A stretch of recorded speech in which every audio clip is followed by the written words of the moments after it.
ቻናላችንን ላይክ፣ ሼር፣ ኮሜንት ያርጋችሁ ከሐሙድ ቲቪ ጋር ቤተሰብ ይሁኑ። ይህ ረመዳን መልካም ነገሮችን የምናገኝበት፣ ይህ ረመዳን ከአላህ ጋር ግንኙነታችን የምናሳምርበት፣ 11 ወር የተበላሹብን ነገሮች በአጠቃላይ የምናስተካክልበት ትልቅ ምንዳ ነው። ለዚህ ነው ቀደምቶቹ ስለ ረመዳን ሲጠቅሱ ታላቁ ዓሊም ኢብኑል ጀውዚ ረሕመቱላህ ዐለይህ ምን ይላሉ? ተላሂ ለው ቂለ ሊአህሊል ቁቡር ተመነው ለተመነው የውመን ሚን ረመዳን፣ በአላህ ይሁንብና በአላህ ይሁንብኝ የቀብር ባልተቤቶች ቀብር ውስጥ የገቡት ከምድር በታች ከአፈር ስር ያሉት ተመኙ ቢባሉ፣ እስቲ ምን ትፈልጋላችሁ ቢባሉ ከረመዳን አንድ ቀንን ይመኙ ነበረ። አንድ ቀን ረመዳንን አግኝተን ጹመን አላህን ተገዝተን ብንሄድ ብለው ይመኛሉ። ሱብሃንአላህ። አላህ ታዲያ ለኛ ስንት ረመዳኖችን ለገሰን። አሁንም ረመዳን ውስጥ አስገብቶናል አይደል? የምንጠቀም አላህ አድርገን፣ በአግባቡ የረመዳን ሐቅ የምንወጣ አላህ አድርገን፣ ከአምነው በተሻለ መልኩ ረመዳን የምናሳልፍ አላህ አድርገን። ወላሂ እድል ነው። ስለዚህ መጠቀም። ሁላችንም የረመዳን ትሩፋቶች ነን። አብዛኞቻችን በረመዳን መስጊድ የመጣነን። ስለዚህ ዱዓችን ምንድነው? ያ ረብ ይሄውን ዛሬ ከወንድሞቼ ቀላቅለኛል፣ ከወንድሞቼ አጠገብ አድርገኛል፣ አንተን እንድገዛ አንተ ፊት አቁመኛል። ስለዚህ ቀብር እስክገባ ሁሌም ያንተ ባሪያ አድርገኝ ብለን ዱዓ ልናደርግ ይገባል። ግልጽ ነው አይደል? ወላሂ እድል ነው። እያየን ነው ዛሬ ሞቱል ፉጃ ድንገተኛ ሞት እየሰማን ነው። ጠዋት ሰላም ወጥቶ ማታ ተሸክመውት ገቡ። ምን ሰማው? የመሬት መንቀጥቀጡ ንዝረቱ በየጊዜው እየሰማን ነው። ይሄ ሁሉ ለኛ ደውል ነው፣ ማንቂያ ነው። አላህ እያስተማረን ነው። ስለዚህ ይሄን እድል አላህ ወፍቆናል። እድሜ እስኪያልቅ ቀብር እስኪገባ የረቡል ዓለሚን አገልጋይ ሆናለሁ፣ የሱ ባሪያ ሆናለሁ ማለት ለምን? ሱጁድ ባበዛን ቁጥር ይሄ የተከበረው ፊታችን ዝቅ ባደረጉን ቁጥር የኛ ደረጃችን ከፍ ይላል። ሸይጣን እኮ ኢብሊስ በአንድ ስጁድ ነው ከጀነት የተባረረው። በአንድ ስጁድ የአደም ልጅ ሱጁድ ታዘዘ አደረገ፣ ለሱ ጀነት አለዋል። እኔ ደግሞ እምቢ አልኩኝ ለኔ እሳት አለኝ እያለ ይበሳጫል። ሱብሃንአላህ። ይሄ የተከበረው ፊታችን ለአላህ ዝቅ ስናደርገው አላህ ከፍ ያደርገናል። እንደ ኢስላም አስተምሮ ለማንም ጤና ይስጥልን ብለን ዝቅ ማለት አንችልም። ለማን ነው ዝቅ የምንለው? ለአላህ ብቻ ነው። ለአላህ ባርነት ክብር ነው፣ ለሰው ባርነት ነው ውርደት። ለዚህ ነው አላህ ነቢዩን ዓለይሂ ሰላቱ ወሰላም የተከበሩ ቦታዎች ላይ ሲጠቅሳቸው ባሪያ እያለ ይጠቅሳቸዋል። ሱብሓነለዚ አስራ ቢዐብዲሂ ለይለን ሚነል መስጂዲል ሐራም ኢለል መስጂዲል አቅሳ። አያችሁ፣ ያም ባሪያው በዛች ሌሊት ከሐረም ወደ ፊልስጤም ያስጓዘው አለ ባሪያውን አለ ተባረከለዚ ነዘለ አልፉርቃነ ዐላ ዐብዲሂ ይላል። ያ ፉርቃንን ሐቅና ባጢልን የሚለየው ቁርአንን በባሪያው ላይ ያወረደው ጌታ ጠራ፣ ተቀደሰ ይላል። ነቢዩም በዚህ መልኩ ለምን? ለአላህ ባርነት ክብር ነው አይደለም? ወላሂ ክብር ነው። አንተ ለአላህ ስትሰግድ የእሱን ትእዛዝ ስታከብር ክብር ነው። ከዚህ በላይ ክብር የለም። ሰው እንጨት ይገዛል፣ ሰው ድንጋይ ይገዛል። አንተ የፈጠረን ጌታ ለሱ ባሪያ መሆን ክብር ነው። ስለዚህ ወዕቡድ ረበከ ሐታ ያእትየከል የቂን፣ ጌታን ተገዛው ሞት እስከሚመጣበት ጊዜ ድረስ። ቀብር እስክንገባ በቃ ኮንትራታችን አላለቀም። የሰው ልጅ መቼ ነው የሚነቃው? አልይ ሲናገሩ ቀብር ሲገባ ይነቃል። እስከዛ ድረስ ገፍሏል፣ ተኝቷል። ልክ ቀብር ሲገባ ይነቃል። ስለዚህ ጌታን ሰላት አንዱ ሀብታችን ሰላት ነው ወንድሞች። ሰላት መጀመሪያ የምንተሳሰበው ነው አላህ ዘንድ። ምንም ዑዙር የሌለው ዒባዳ እኮ ነው። ዑዙሩ ሁለት ነው የሰላት አይደል? እንደ ሸዎቹ ዑዙሩ ሁለት ነው። የተኛ ሰው ሲነቃ ይስገድ፣ የረሳ ሰው ሲያስታውስ ይስገድ። ቆሞ መስገድ ካቃተውስ ቁጭ ብሎ ይስገድ። ቁጭ ብሎ አቃተም፣ ተኝቷል ሆስፒታል ላይ ራሱን አልሳተም፣ ኦክሲጅን ምናምን አለ ግን ራሱን አልሳተም አይደል? እያሰበ ይስገድ። አሁን ሁለተኛ ረካ ላይ ነኝ ሶስተኛ ነኝ ያለ በሐሳብ እያጣቀሰ ይስገድ። ጂሃድ መጥቶ ሰላቱል ኸውፍ ተብሎ ሁለት ረካ እንዲሰግድ ከታዘዘ እንዴት ጤነኛ የሆነ ሰው ወጣት የሆነ ሰው ሙአዚኑ ሀያ አለ ሶላ ሀያ አለ الفላህ ሲል እንዴት ዛሬ አርሴናል ማንቸስተር ይሻላል ብሎ እንዴት ይሄዳል? በዚህ ሊታለል ይገባል እንዴ? ላ ይሄ ረህመት የበዛበት ወር ነው ወላሂ ረመዳን ረህመቱ የሚዘንብበት ያ ባጊየል ኸይር አቅቢል እኮ ነው። አንተ ኸይር ምሰራ ና ተቻኮል ና የሚባልበት ወር ነው። ወያ ባጊየ ሸር አቅሲር አንተ ሸር ላይ ያለ ተቆጠብ የተባለ የሚጠራበት ሰዓት ላይ እንዴት! ስለዚህ በሰላት ልንደራደር አይገባም። ሰላታችን ጌታዬ ረመዳን አስገብተኛል፣ በተባረከ ወር ላይ አስገኝተኛል፣ እንድጾም አድርገኛል፣ ስራዬን ተቀበለኝ፣ ኢባዳዬን ደግሞ ዘላቂ አድርግልኝ ብለን ዱዓ እናድርግ። ማናችንም መጨረሻችን አናቅም። ለዚህ ነው ነብዩ ሰለላሁ ዐለይሂ ወሰለም አላሁመ ያ ሙቀሊበል ቁሉብ ሰቢት ቀልቢ አላ ዲኒክ አንተ ቀልብ የምትቀያየር ጌታ ወይ እኔን ዲኔን እኔነቴን በእስላም ላይ አጽናኝ ብለው ነብዩ ዱዓ አደረጉ። ስለዚህ አዲስ የሚመጡ ወንድሞችን መርሐበን ብለን እንቀበል፣ አጠገባችን እናድርጋቸው፣ ስራ እንስጣቸው። ተምር የሚታደል ከሆነ አድል ና እዚህ ጋር ሰልፍ ሚስታ አስተካከል፣ የኛም አባል ወንድማችን ኃላፊነት አለብን ብለን በዚህ መልኩ አድርገን እኛው ጋር እንዲሆኑ እኛው ጋር እስከ መጨረሻው እንዲቀጥሉ ኃላፊነት አለብን። ሙስታሂድ ነን እንጂ አንተ አመት ጠብቀ ረመዳን ትመጣለህ እንዳትል የረመዳን ባሪያ እንዳትል። ለምን እኛም እኮ በረመዳን ገብተን የጸና ነው። አለዛ እኔ በኢባዳዬ ምንቀባረር ምንመጻደቅ ከሆነ ወላሂ አላህ ያሻውን ሰሪ ነው። እኔን ካወል ሰልፍ አውጥቶ ኋላ ያደርገኛል። ያን ወንድሜ እዚያ ያመጣዋል አይደል እንዴ? ስለዚህ ልንኮፈስ አይገባም። ቀደምቶቹ እንደ አላህ ስራችን ተቀብሎናል ወይ እያሉ ጭንቀታቸው ይሄ ነው። የመጨረሻው ይህ ወርቃማ ቀናቶች ይኸው ትላንት አንዳል አይደል? አንዳል ሄደ እኮ ሱብሃንአላህ። ይኸው ገባ ወጣ አንድ ቀን።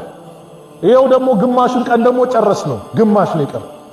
ታዲያ ምን ሰርተናል እስቲ? ትላንትና ዛሬ እስከ ዙሁር ሰላት ድረስ እንዴት ነበር ያሳለፍኩት? ጥሩ ነው መጥፎ ነው? ራሳችን ፈትሽ። ሐሲቡ አንፉሰኩም ቀብለ አን ቱሐሰቡ ስራዎቻችሁን ነፍሶቻችሁን መርምሩ ከመመርመራችሁ በፊት። ወዚኑሃ ስራችሁን መዝኑ ቀብለ አን ቱእዘኑ ከመመዘናችሁ በፊት። ይመዘናል ስራ ኪሎ ጥሩ ነው ጥሩ አይደለም ኸይሩ በስቷል አልበዛም ነገ ይመዘናል በትክክለኛ ሚዛን። የዱንያ ሚዛንስ ፎርጅድ ነው፣ በትክክለኛ ሚዛን ይመዘናል። ቪዛ ተመቶልሃል ና በረራ አለ ዛሬ ዑምራ አለ ይባላል አይደል? ከአላህ በኩል የሚመጣም ቪዛ አለ። ምን አይነት ቪዛ? ትኬት አለ። የዱንያ ኮንትራት አብቅቷል። በአየር ሳይሆን በመሬት ውስጥ ምትገባበት ቀብር ውስጥ ምትገባበት የሚመታ ቪዛ አለ። ያ ቀን ከመምጣቱ በፊት ዛሬ ራሳችንን እንቀይር፣ እንለውጥ። 2 ቀኖች በእኛ ላይ እኩል ሊሆኑ አይገባም። ከዛሬ ነገ ልንሻል ይገባል። ከአምናው ረመዳን የዘንድሮ ረመዳን ልዩ መሆን አለበት። እንዲሁ ሌሊቱን አልባሌ ነገር ፊልም በማየት በተለያየ ነገር እንዳመልጥ በዚህ እንዳናሳልፍ ወንድሞች። ወላሂ የቀብር ሰዎች ተመኙ ቢባሉ አንድ ቀን እንመኛለን ካሉ ወላሂ ረመዳን ላይ መገኘት ብዙ ነው፣ እድል ነው። ስንት ጎረቤቶች አሉ ጓደኞቻችሁ አምና አብሯችሁ የነበሩት አብሮ ተራ የሰገዱት የጾሙት ያፈጠሩት ቀብር የገቡ የሉም? የሸኘናቸው የሉም? አባቶች እናቶች የሉም? አሉ። ወጣቱም አለ። ታዲያ አላህ መርጦናልና እንደ ወርቃማ ቀናቶች ናቸው። አያመን ማዕዱዳት የተቆጠሩ ቀናቶች አሉ። ስለዚህ እንዴት ነው ማሳልፈው? እስቲ ቁርአን ላይ እንዴት ነኝ? ቁርአን እንቅራ። ቁርአን ያልቀራችሁ አሊፍ ብላችሁ ጀምሩ። አሊፍ ብሎ መጀመር ለምን? የአላህ ደብዳቤ ነው። ነገ አላህ ጥያቄ ያመጣብናል፣ ነብዩ ይከሱናል። ያ ረቢ ኢነ ቀውሚ ኢተኸዙ ሀዘል ቁርአን መህጁራ፣ ጌታዬ ህዝቦቼ እኮ ይህንን ቁርአን አኩርፈውታል፣ ወሩረውታል፣ ትተውታል ይላል። አላህ ደብዳቤ ልኮልን ይህንን ደብዳቤ ሳታነበው ሳትቀራው ሳትረዳው ለምን መጣ ብሎ ሲጠይቀን መልሳችን ምንድነው?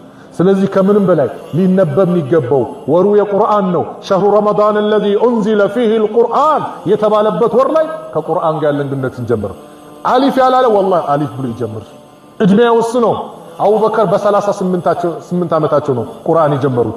ነብዩ ላይ ቁርአን የመጣው እድሜያቸው ስንት ሆኖ ነው? 40 ሆኖ ነው። ስለዚህ ያለፈው አልፏል፣ እስትግፋር እናድርግበት። የወደፊቱ ገይብ ነው። ስንት ጊዜ እንቆይ አንቆይ ማናችንም አናቅም። ስለዚህ ወለከ ሰዓተ አንተ ፊሃ ያንተ ሰዓት ማለት አሁን ያለህባት ናት። በእጅ ያስካት ተጠቀምባት። ላሳለፍነው ነገር ምህረትን ጠይቅ። ያ ረቢ ማረኝ፣ ብዙ ነገር አጥፍቻለሁ፣ እንደው በዛ ሐሌ ብትወስደኝ ምን ይውጠኝ ነበር ብለን ለሱ ምስጋና እያደረስን ምህረትን እየጠየቅን ወደ ኸይር ነገር መምጣት ወላሂ ወቅቱ ያስገድደናል።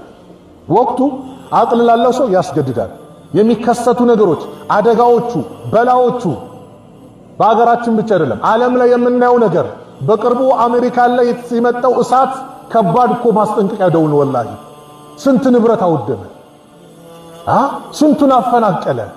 ይሄ ወደሱ እንድንመለስ ነው። አላህ ደውል ነው። ظهر الفساد في البر والبحر بما كسبت ايدي الناس አለ። በባህሩም በየብሱም መከራው ተገለጸ። በምን ምክንያት? بما كسبت ايدي الناس የሰው ልጆች በሰሩት ወንጀል ሳቢያ። በኔ ወንጀል እኮ ነው። ደሞ ራሳችን ላይ እንጠቁም እንጂ እከሌ እንዳንል ራሳችን የኔ ወንጀል እንበል። ሙስሊም እንደዚህ የኔ ወንጀል። ለምን? በሙሳ ህዝብ እኮ ሙሳ ድርቅ ሲከሰትባቸው በአንድ ሰው ወንጀል ነው ድርቁ የመጣው። በአንድ ሰው ህዝቡ መጥቶ አንተ ሙሳ ወይ አላህ ዝናብ እንዲለግሰን ዱዓ አርግልን ሲሉ ሄደው ሙሳ አላህን ጠየቁ። አላህ ምንድነው መልስ የሰጣቸው? እናንተ መካከል ሙንዙ 40 ሰነ 40 ዓመት ሙሉ እኔን ሲያምፀኝ የነበረ ባሪያ አለ፣ እሱ ይውጣ ካለዛ ዝናብ ይባል የለም። ታዲያ ምን ላርጋል? ተጣራ ህዝብ ያ ረቢ ኢኒ ሰውቲ ضعيف አሉ ሙሳ። ድምጼ ደካማ ነው እንዴት ይደርሳል? ማይክሮፎን የለንደው እና አድርስ ተጣራ። ማድረስ የኛ ኃላፊነት ነው። ሙሳ አለይሂ ሰላም ተነስተው አንተ 40 ዓመት ጌታን ስታምጽ የነበርክ ባሪያ ውጣ፣ በአንተ ምክንያት ጠብታ ዝናብ አንከልከል ሲሉ አላህ የሙሳን ንግግር ሁሉም ሰው ጆሮ ላይ ከተተው። ሁሉም ሰው እንዲሰማ አደረገ። ይህ ሰው ወደ ቀኝ ይዞራል፣ ወደ ግራ ይዞራል፣ ወደ ፊት ወደ ኋላ የሚወጣ የለም። የሚመለከተው እሱና እሱን ነው። ከወጣ ሊዋረድ ነው፣ ካልወጣ ደግሞ ህዝቡ በዝናብ ሊያልቅ በቅጣት ሊያልቅ ነው። በድርቅ የለበሰውን ኮታ ሸፈን አደረገና ያ ረብ 40 ዓመት ሙሉ ሳምጽህ ደብቀህ ሸሽጋ አስቀመጥከኝ። ዛሬ ወደ አንተ ብመለስ ታጋልጠኝ። ፈግፊር ሊ ያ ከሪም አንተ ቸሪውን አዛኝ ሆይ ምህረት ለግሰኝ ማረኝ ሲል አላህ ዝናቡን ለቀቀው። ሙሳ አለይሂ ሰላም በጣም በመደነቅ በመገረም ጌታችን ወይ ሳይወጣ እኮ አጠጣህናል። አዎ ቅድም የከለከልኳችሁ በሱ ኃጢአት ወንጀል ነው፣ አሁን ደግሞ ያገኛችሁት በሱ እስትግፋር ነው። አያችሁ። ስለዚህ እኔ እስትግፋር ሳደርግ ያ ረቢ ማረኝ ሲል አላህ ጉዳያችን ሊያስተካክል ይችላል። እከሌ አንበል። የኔ ችግር አለ፣ እኔ አበላሸውት አለ፣ ስንት ሚያቅብኝ አላህ የሰተረልኝ። ወላሂ ከአላህ ረሕመቱ እዝነቱ ወንጀልን መሰተሩ ነው። አንድ ዓሊም ምን ይላሉ ከቀደምቶቹ? እንደ ወንጀል የሚሸት ቢሆን ኖሮ እኔ ሰው ዘንድ አልቀርብም ነበር አሉ። የሚሸት ቢሆን ኖሮ አላህ ምንድነው ድብቅ አረገልን። የደበቀልን ወንጀል እንዲደብቅልን እየተማጸንን ከዚህ በኋላ ያለውን ግን ላለመመለስ ወደ ወንጀላችን ላለመቅረብ ካሁኑ ዝግጅት ሙስተዒድ ነን እንጂማ 30 ቀን ጨርሼ ከዛ በኋላ ጓደኞቼም እመጣለሁ ምንል ከሆነ ሐቂቃ ከባድ ነው። በዚህ ንያ እንዳንመጣ። ለምን ንያችንን በዚህ ነይተን ሳንደርስ ሞት ቢቀድመንስ? ንያችንን አስተካክል። ያ ረብ ይሄን ወፍቀኛል፣ እስከ ዛሬ ብዙ አበላሽቻለሁ፣ እድሉን ሰጥተኛል፣ እድሜ ልኬን ያንተ ባሪያ ለመሆን ዝግጁ ነኝ። አንተ ግን አጽናኝ፣ ለግሰኝ፣ ቁዋውን አቅሙን ስጠኝ ብለን አላህ እንለምን። እህቴም ሂጃብ ላይ የራክሽ እህቴ ረመዳን መጥቶ ሂጃብሽን የለበሽ አላህ ጽናቱ እንዲለግስሽ ዱዓ አድርጊ። ነይቺ ኢንሻአላህ ሁሌም የአላህ ባሪያ ነኝ። ይሄ ጸጉሬን ሀጂ ነብይ አይብኝም ባሌ ካልሆነ የተፈቀደለት አካል ካልሆነ ማንንም አያውም ካም በኋላ ወደ ሚዳም አልወጣም ብለሽ ጥሩ ንያ። ለምን ሞት አለ፣ ነገ ቀብር አለ። ዛሬ ሼር የሚያደርግ ፎሎ የሚል ላይክ አደርጋለሁ የሚል በአጠቃላይ ቀብር ሲገባ እኮ ሁሉም ዞር ብሎ ነው የሚሄደው። አንድ ቀን አብሬ ቀብር ልግባ ሚል የለም። እኛን ግን ወዴት ይወስዱናል? ወደ ጀሃነም መንገድ ያንደረድሩናል። ላ እነሱን ልንቀበል ልንሰማ ይገባል። ወላሁ የድዑ ኢላ ዳሪ ሰላም። አላህ ሁሌም ወደ ዳሩ ሰላም ነው፣ ወደ ሰላም ሀገር፣ ወደ ጀነት ሁሌ አላህ ዳዕዋ ያደርጋል፣ ይጣራል። ያንን ጥሪ ተቀብለን ልንጓዝ ይገባል። ሙስተዒድ ነን። እንደው ብዙ አበዛውባቸው፣ አፉ በሉኛ። ጥሩ ከተናገርኩኝ ከአላህ ነው፣ ከተሳሳትኩም ከነፍሴና ከሸይጣን ነው። አላህ ሱብሓነሁ ወተዓላ እዚህ የተወደደው የተከበረው ቤት እንደሰበሰበን በዱንያ ሐጅ ላይ ይሰብስበን፣ በአኺራ ላይ ደግሞ ጀነተል ፊርደውስ ላይ አላህ ይሰብስበን። መጨረሻችን አላህ ያሳምርልን። መጨረሻችን አላህ ያሳምርልን። እድሜያችንን ተጠቅመን የምንሄድ አላህ ያድርገን። ኸይር ነገር የምንሰራ አላህ ያድርገን። ይህ ረመዳን እንደው በእኛ ላይ ለውጥ የሚያመጣ ረመዳን አላህ ያድርግልን።